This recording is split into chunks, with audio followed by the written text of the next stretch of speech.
a lábakat csípőszélességbe, hajlítsd a térdet, fektesd a hasadat a combodra, amennyire csak bírod, jól hajlítsd be a térdeket, és innen karemelés belégzéssel, engedd vissza karokat kilégzéssel. Medence alak, farizóm, hasfal aktív, mozgasd a karod a légzésed ritmusában, és ahogy mozgatod a karodat, lehet, hogy a lábaid szokják ezt a helyzetet,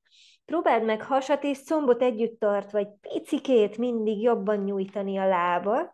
és figyeld meg, hogy de még a has és a comb maradjon együtt, amennyire csak lehet. Lehet, hogy nem ma fog megvalósulni ez, hogy a fejtető egészen a lábujjak felé nyújtózik, még egy karemelés, és ezt most tartsd meg. Lélegezz még egy hosszat, próbáld a fejtetőddel elérni a matracot, nyújtózz abba az irányba, előre lefelé, majd a karodat lassan engedd vissza a törzsedre, és szép nyújtózó háttal emelkedj föl, figyeld, hogy a vállak akár hátra is körözhetnek egyet, és innen magas tartás.